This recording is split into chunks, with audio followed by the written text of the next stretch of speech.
అని చెప్పంటే పల్లకీలు మోసే బోయలు కాదు, జెండాలు పట్టే కూలీలు కాదు. యువత అంటే నాయకులు, కొడుకులు, కూతుళ్ళు కాదు. యువత అని చెప్పంటే ఆత్మస్థైర్యం ఉన్నవాళ్ళు, దేశాన్ని మార్చుకోవాలని కోరుకున్నవాళ్ళు. సుమలత గారు లేగుంటపాటి నుంచి సుమలత గారు ఆ యువతకందరికీ పిలుపునిస్తున్నాను. మీ చదువు పోగొట్టుగా పోకండి, కానీ ధైర్యంగా నిజాయితీగా రాజకీయాల్లో పాలు పంచుకోండి.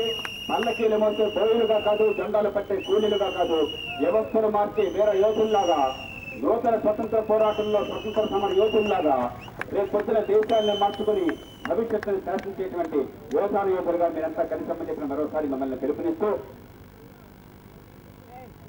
మర్చిపోకండి విజిల్ గుర్తు చైతన్యానికి సంకేతం, చైతన్యానికి సంకేతం. ఒలి కేక పెడితే ప్రత్యర్థుల గుండెల్లో సింహ స్వప్నంగా ఉండేటువంటి చిహ్నం. మీరంతా కూడా విజిల్ గుర్తుగా ఓటు వేయండి. గ్రామ గ్రామాల ఓటానికి మరోసారి మీ అందరికీ అభినందనలు తెలియజేస్తూ నమస్కరిస్తూ నేను సెలవు తీసుకుంటున్నాను. జై హింద్.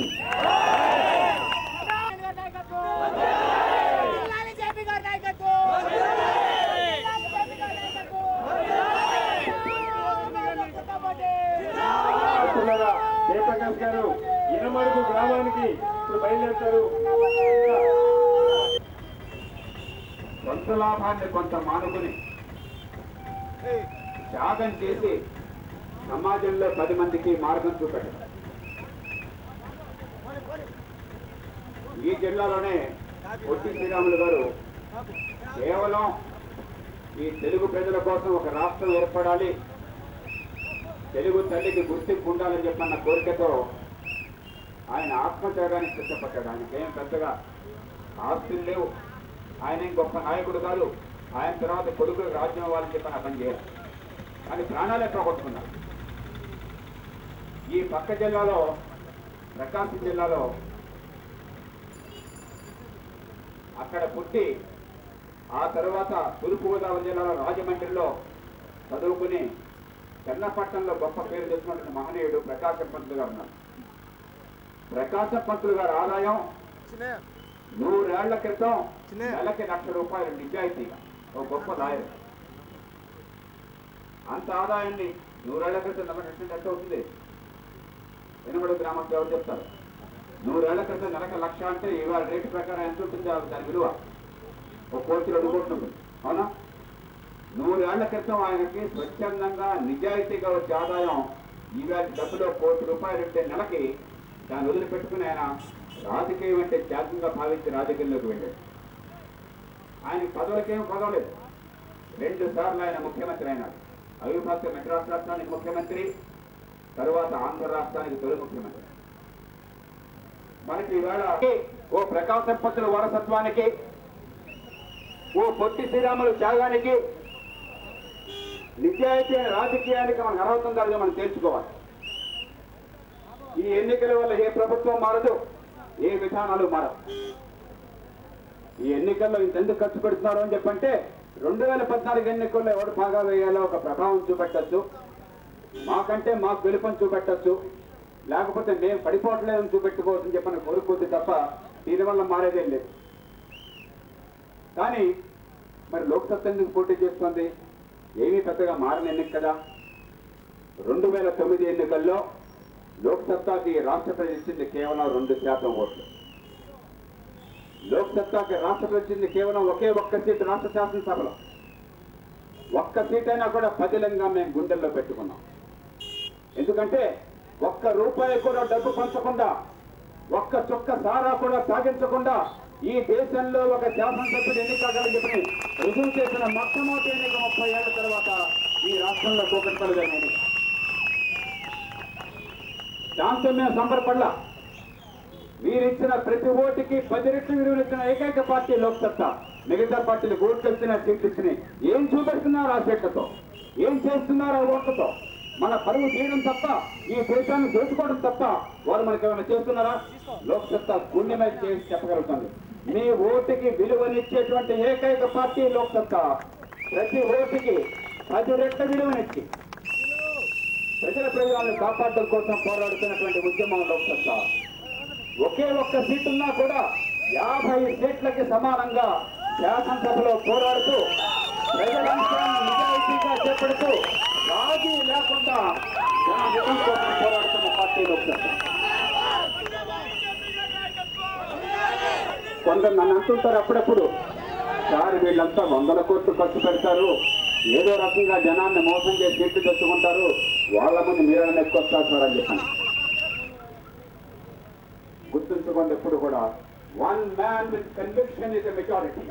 ఒక్కడైనా సరే చిత్తశుద్ధి ఉన్నట్టయితే, దేశభక్తి ఉన్నట్టయితే, స్పష్టమైన అవగాహన ఉన్నట్టయితే, మన బిడ్డల బతుకులు బాగుపడాలన్న కోరిక నరనరాల్లో కూడా దొరికి వేస్తుంటే ఆ ఒక్క మనిషి జాతి మొత్తానికి మార్గాన్ని చూపెట్టడం కోసం. దానికి శాసనసభలో పార్లమెంట్లో ఎంతమంది ఉన్నారని ఉపయోగం ఉంది. పనికొచ్చే వాళ్ళు ఉండాలి. కానీ ఓటుకి వెలగట్టే వాళ్ళు ఉన్నట్టయితే ఎంతమందిని ఎన్నుకున్నా కూడా వాళ్ళు దేశాన్ని దూసుకుపోతారు. ఓటుకు విలువనిచ్చే వాళ్ళు అయినట్టయితే ఒక్కరిని ఎన్నుకున్నా కూడా రాష్ట్రానికి దేశాన్ని మార్గం చూపెడతారు. అందుకోసం నేను ముందుకు వచ్చాను. ఒక్కసారి మీరు దృష్టాంతాలు ఈ 3 సంవత్సరాల్లో మీరంతా ఎంతో ఆశతో ఓట్లేసి ఓ ప్రభుత్వాన్ని ఎన్నుకున్నారు, మరో పార్టీకి పెద్ద ఎత్తున సీట్లు ఇచ్చారు. ఏం చేశారు వీళ్ళంతా కలిసి కూర్చుని? ఈ రాష్ట్రాన్ని మొక్క చెక్కలు చేశారు, రావణాసురుడి కాష్టంలా మార్చేశారు. అన్నతో తమ్ముడి కళ్ళు, తమ్ముడితో అన్న కళ్ళు చుట్టేసి ఈ తెలుగు ప్రజల భవిష్యత్తు నాశనం చేయడానికి సిద్ధపడ్డారు వీళ్ళంతా. అధికారంలో ఉంటే రైతుల గురించి మాయమాటలు చెప్పి రైతులు రేటు రాకుండా దొంగ విధానాలు చేపడుతున్నారు, అవినీతికరమైన పద్ధతులను ప్రవేశపెడుతున్నారు. ప్రతిపక్షంలో ఉంటే ₹1 రేటు పెరిగితే మార్కెట్లో మెడలో దండలు వేసుకుని, పళ్ళ దండలు, కూరగాయల దండలు వేసుకుని, ధాన్యం కంపెనీలు చూపెట్టి ధరలు పెరిగిపోయినాయని చెప్పని అసెంబ్లీలో వీరంగం చేశారు. ఇట్లాంటి దుర్మార్గ రాజకీయాలు మనకు కావాల్సింది లోక్సత్తా మాత్రమే.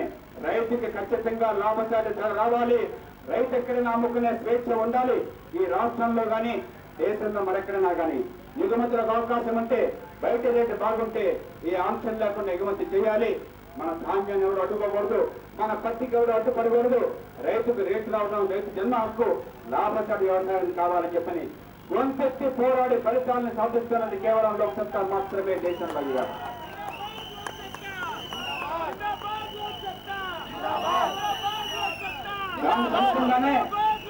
దాని ఫలితంగానే చాలా ఏళ్ల తర్వాత ఈవేళ ప్రియ ఎగుమతి అనుమతి లభించింది. దాని ఫలితంగానే రాష్ట్ర శాసనసభలో ముఖ్యమంత్రి, ఆహార మంత్రి ఇద్దరు కూడా క్షమించండి, చట్టాన్ని మేము ఉల్లంఘిస్తున్నాం, మాకు అధికారం లేకపోయినని చెప్పని బహిరంగంగా చెప్పాల్సి వచ్చింది. మీరంతా చూశారు లేక? ఈవేళ అన్యాయంగా నిన్న అన్యాయంగా పత్తికి ఎగుమతులు నిలిపేశారు.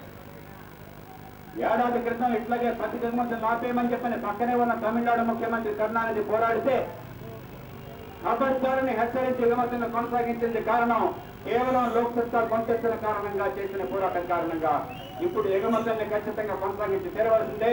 రాజీ లేని పోరాటం చేసి వ్యవసాయ ఉత్పత్తులకు రేట్లు వచ్చే విధానాల కోసం లోక్సత్తా నూటలు పోరాడుతుంది. మరే పార్టీ మీ తరఫున ఒకళ్ళతో పుచ్చుకోదు. 7 దాటి చెప్ప తగలిస్తుంది, రోజుకో మాట చెప్తుంది. మనకు కావాల్సింది ఈ ఎంతగా గొడుగు పట్టే పార్టీలు కాదు. నెల్లూరులో ఏం మాట్లాడతారో కరీంనగర్లో అదే మాట్లాడే స్థైర్యం ఉన్న పార్టీలు కావాలి. రైతుల దగ్గర ఏం మాట్లాడతారో వ్యాపారుల దగ్గర అదే మాట్లాడే స్థైర్యం ఉన్న పార్టీలు కావాలి. వినియోగదారులకు అదే మాట చెప్పే స్థైర్యం ఉన్న పార్టీలు కావాలి.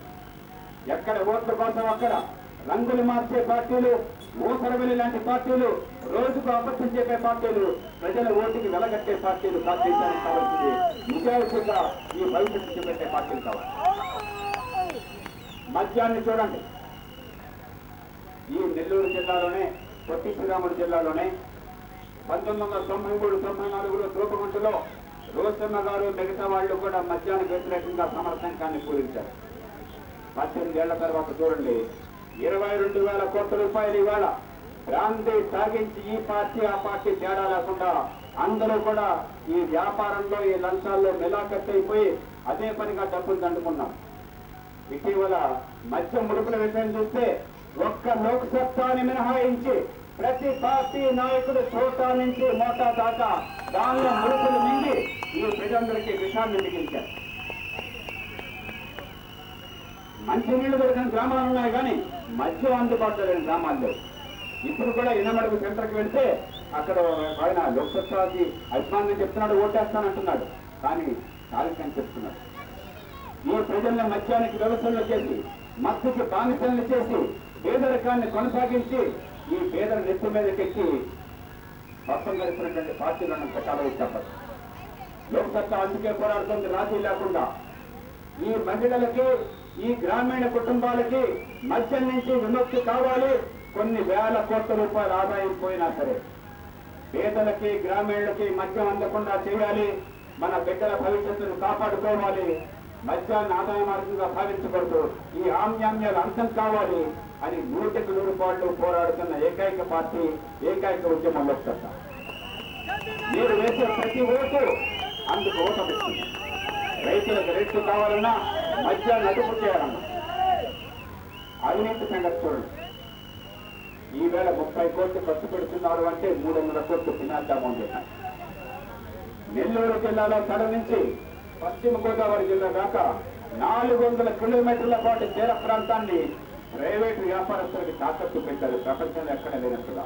దాన్ని మళ్ళీ గొంతెత్తి బయట పెట్టింది ఎవరు? శాసనసభలో లోక్సత్తా మాత్రమే. సహజ వనరుల్ని కాపాడుకోవటం మన జన్మ హక్కు.